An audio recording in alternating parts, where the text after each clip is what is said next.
संसार में असुर राज का विस्तार हो चुका है, जो शीघ्र ही अधर्म बन अयोध्या में विस्तृत होगा और उसका प्रारंभ गया से होगा। जब तुम्हारे प्रभु श्री राम द्वारा पिंडदान असफल होगा।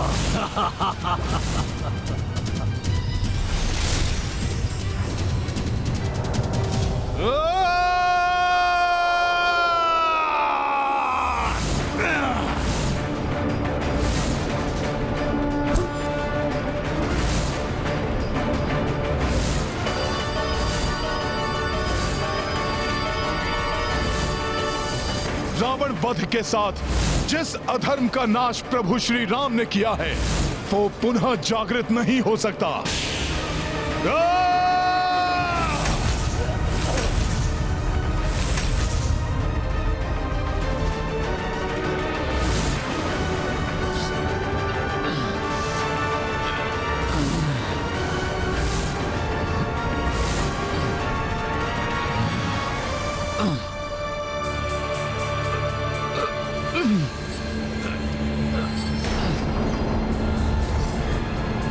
कुछ नहीं कर सकोगे तुम मरकट।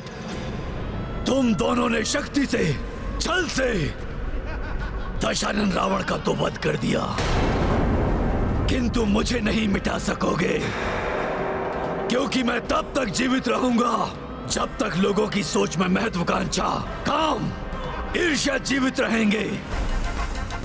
मेरा कार्य यहां पूर्ण हो गया है।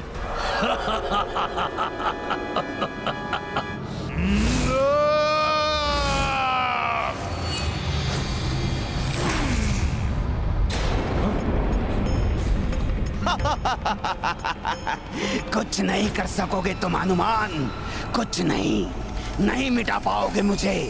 सोच बदलकर तुम्हारे प्रभु की सोच को ध्वस्त करूंगा मैं। प्रभु श्री राम के कार्य को कभी असफल नहीं होने दूंगा मैं। जो भी इसने किया है उसे उलट दूंगा। जय श्री राम।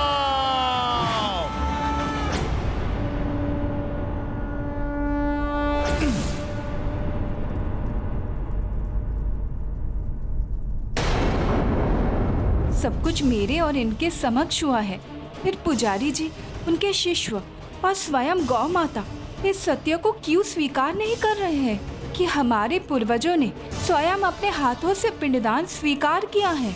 किंतु मैंने तो ऐसा कुछ नहीं देखा। पता नहीं माता क्या कह रही हैं। माता फल्गुनी, आप भी तो साक्षी हैं कि आप ही के समक्ष स्वयं पूर्वजों ने अपने हाथों से पिंड स्वीकार किए हैं। आपके ही पवित्र जल में वो मुझे दिखाई दिए थे। अब आप ही अपने श्रीमुख से इस सत्य को स्वीकार कीजिए।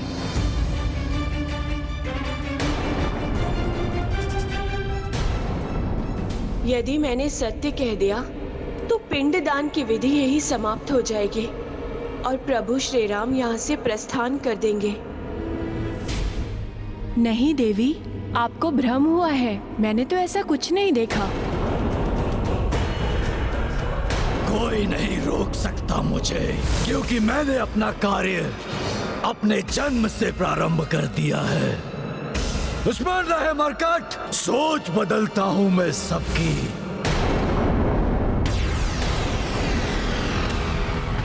असत्य के आवरण से सत्य को ढकने का इन सभी का यह अशोभनीय प्रयास मेरे क्रोध को जागृत कर रहा है, परंतु इन सभी ने सत्य का परित्याग क्यों किया? आप सभी ने ऐसे मिथ्या वचन कहे, विश्वास नहीं होता। आपके सामान्य आचरण के विपरीत आपकी सोच में असत्य कहां से घुल गया? ऐसे पवित्र कार्य में असत्य बोलने के लिए आप सभी भीषण श्राप के पात्र हैं।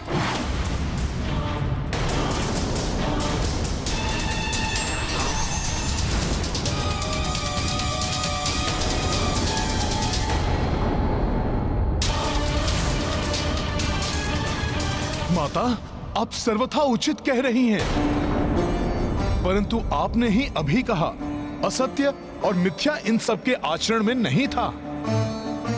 ये सभी असुर निकुंभ की आसुरी सोच से प्रभावित हैं। वो दुष्ट सर्वत्र अपनी राक्षसी सोच का प्रचार कर रहा है माता, जिसका ये दुष्परिणाम है। परंतु मैं चकित हूं कि संपूर्ण जगत का मार्गदर्शन करने वाले आज इतनी सरलता से अपने ही बताए मार्ग से कैसे भटक गए।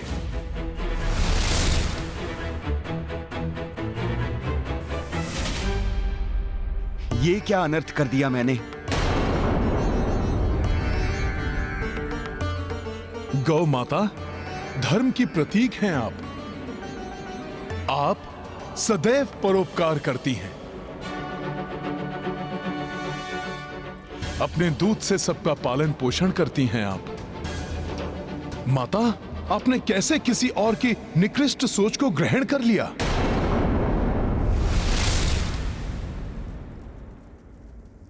कहते हैं सरिता तो दुर्गम पर्वतों को भी काटकर अपने जल को प्रवाहित कर सभी को शीतलता और जल रूपी जीवन आधार प्रदान करती है। आश्चर्य, आज इतने तुच्छ पत्थर ने इस जीवन दायिनी सरिता को उसके मार्ग से भ्रमित कर दिया।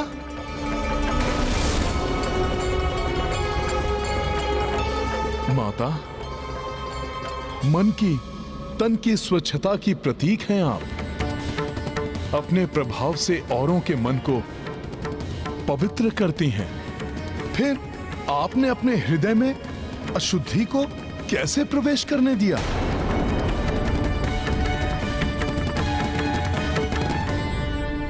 मुझे क्षमा कर दीजिए देवी सीता। ज्ञात नहीं कैसे और किसके प्रभाव में आकर मेरी मति भ्रमित हो गई और मैंने असत्य वचन कहकर इतना बड़ा अपराध कर दिया। माता, माता, राक्षसी सोच से प्रभावित होकर हमसे बहुत बड़ी भूल हो गई, जिसके लिए मैं क्षमा योग्य नहीं हूं। मेरा आपसे निवेदन है, कृपया हमें कठोर से कठोर दंड दीजिए। आप सभी असत्य और अधर्म की काली सोच से प्रभावित होकर असत्य कहा, इसलिए मैं आप सबको श्राप देकर दंडित अवश्य करूंगी। परंतु हाँ, आपने अपनी भूल स्वीकार कर क्षमा याचना की, इसलिए मेरा श्राप अंततः आपके उद्धार का कारण बनेगा। गौ माता, भोजन के लोभ में असत्य का साथ देने के कारण मैं आपको श्राप देती हूँ कि आज से आपके मुख को अपवित्र माना जाएगा। परंतु अपने भूल को स्वीकार करने के फलस्वरूप आपके गोबर को शुद्ध माना जाएगा। जहाँ गोबर होगा वहाँ माता लक्ष्मी का वास होगा। कोई भी पूजा आपके दूध और गोबर के द्वारा शुद्धिकरण के बिना पूर्ण नहीं होगा।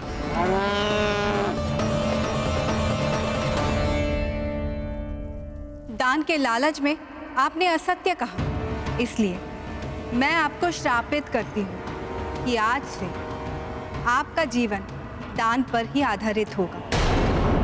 परंतु ये भी सत्य है, दरिद्रो नारायण अर्थात निर्धन को ही प्रभु श्री नारायण की सेवा करने का सर्वाधिक अवसर प्राप्त होता है,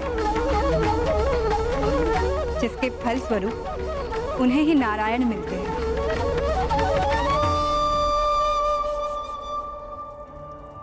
माता फल्गुनी, आपने जीवनदायिनी सरिता होने के बाद भी अशुद्धि के विकार को स्वीकार किया, इसलिए मैं आपको श्राप देती हूँ कि आज से आप धरती के ऊपर नहीं नीचे से प्रवाहित होंगी, जिससे कि धरती के ऊपर की बाहरी अशुद्धियों से सुरक्षित रहेंगी और सूखे के समय आपके जल प्रवाह क्षीण नहीं होगा।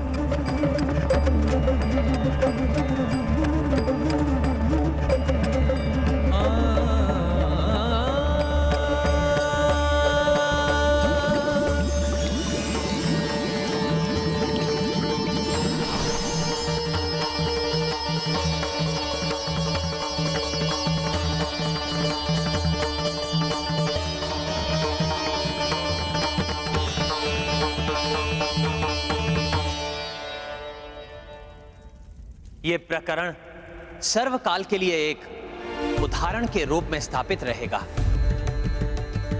कि अपने मन को सदैव बाहरी दुष्ट प्रेरणाओं से सुरक्षित रखना अति आवश्यक है। अन्यथा भले से भले मनुष्य भी पथ भ्रष्ट हो सकते हैं। पुत्र राम, सूर्यास्त होने को है। अब हमें विष्णुपाद का आशीष लेकर पिंडदान विधि को संपन्न करना चाहिए।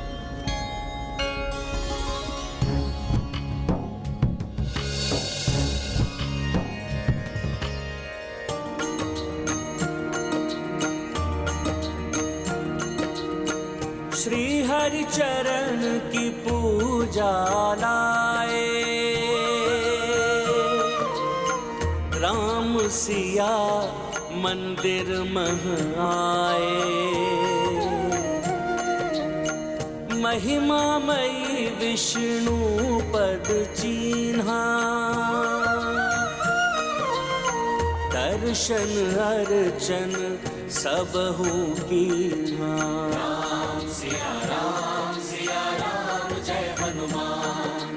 राम सिया राम जय हनुमान।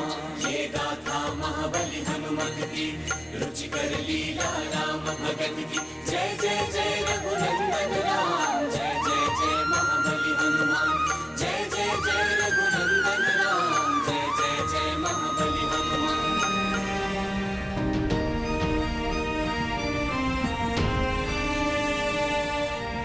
ओम नारायणाय विद्महे विष्णुदेवाय धीमहि तन्नो विष्णु प्रचोदयात्। ओम नारायणाय विद्महे विष्णुदेवाय धीमहि तन्नो विष्णु प्रचोदयात्। ओम नारायणाय विद्महे विष्णुदेवाय धीमहि तन्नो विष्णु प्रचोदयात्। ओम नारायणाय विद्महे विष्णुदेवाय धीमहि तन्नो विष्णु प्रचोदयात्। ओम नारायणाय विद्महे विष्णुदेवाय धीमहि तन्नो विष्णु प्रचोदयात्।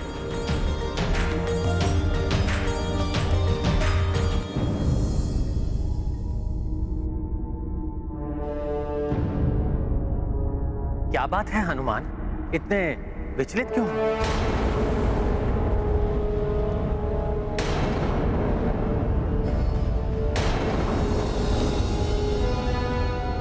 प्रभु, मेरा सामना करते समय असुर निकुंभ ने मुझे चेतावनी दी थी। वो लोभ, मोह, काम आदि से सभी की सोच दूषित कर सर्वत्र पाप का प्रचार करेगा। प्रभु,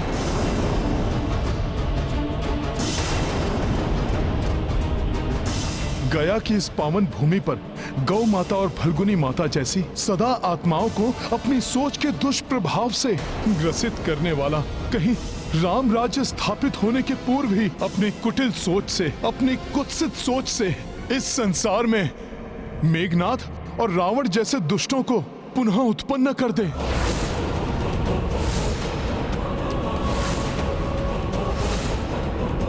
यदि अब वो दुष्ट राक्षस ये रणनीति अपना रहे हैं तो हमें भी यथाशीघ्र उसका तोड़ सोच लेना चाहिए भैया।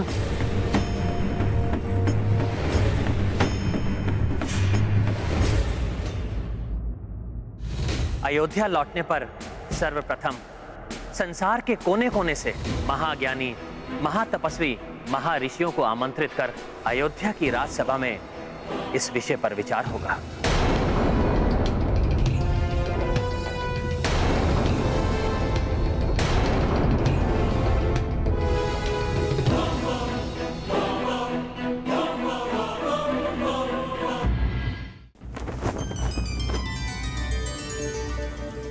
संसार के सभी कोनों में अधर्म के प्रभाव को स्थापित करने से रोकने के लिए कोई उपाय तो अवश्य होगा। अब मात्र एक ही उपाय है।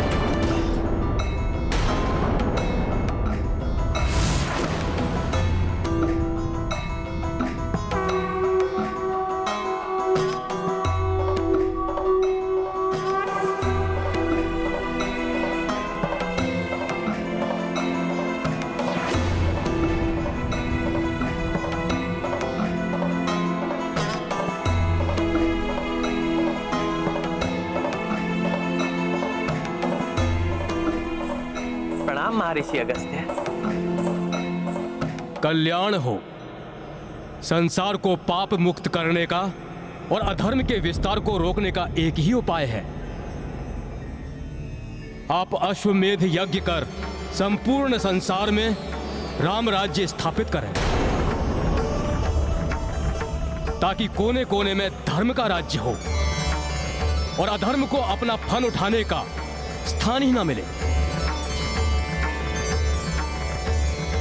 महर्षि, आपके शुभागमन से अयोध्या की ये राजसभा धन्य हुई। कृपया राज सिंहासन का ये स्थान ग्रहण कर मुझे और संपूर्ण अयोध्या को कृतार्थ करें।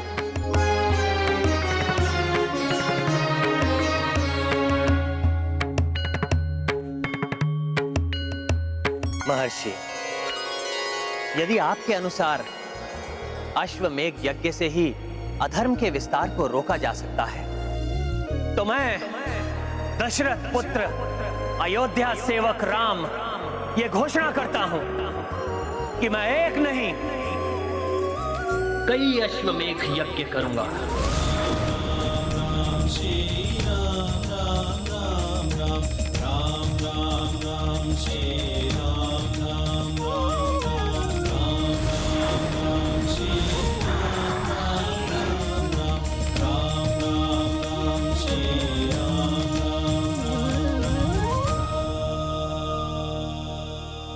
परंतु स्मरण रहे, यज्ञ का मुहूर्त कल ही है और ये यज्ञ विशेष अश्व से ही संभव है। इसीलिए यज्ञ को यथा विधि प्रारंभ करने हेतु कल प्रातः सूर्योदय के पूर्व मंगल स्नान के लिए उस अश्व का अयोध्या में उपस्थित रहना आवश्यक है।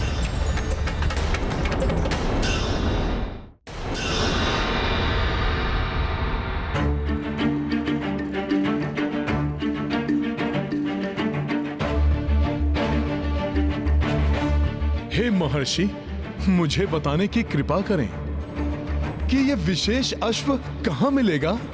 उसे यहां लाने का कार्य कर मुझे इस महान अश्वमेध यज्ञ के साथ राम राज्य की स्थापना में सहायक बनने का सौभाग्य प्राप्त करने की आप मुझे अनुमति दीजिए।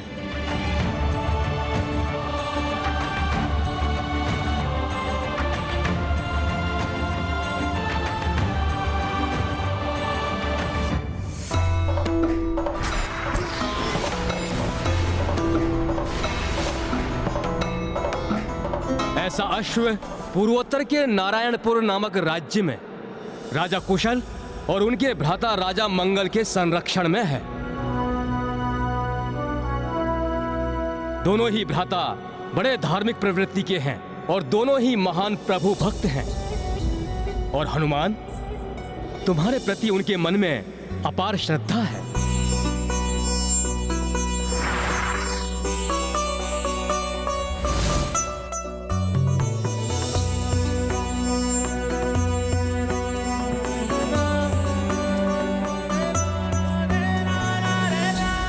तुम्हें उनसे उस अश्व को लेकर आना होगा, परंतु न्याय और धर्म के अनुसार ही लाना होगा। वो अश्व तुम्हें हरण कर, अन्यथा बलपूर्वक लाया गया अश्व यज्ञ के योग्य नहीं होगा।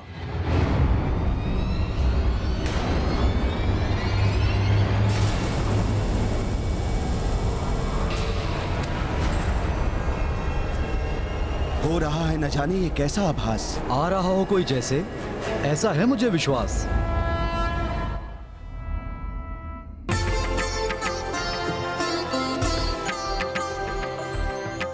ऐसे स्थान जहां धर्म का सर्वत्र संचार हो, वहां आकर तो अत्यंत आनंदित है ये प्रभु भक्त। परंतु मुझे देर हो उसके पूर्व ही दोनों राजभ्राताओं से भेंट कर उस अश्व को मांगना होगा। महाबली हनुमान की, राम भक्त हनुमान की।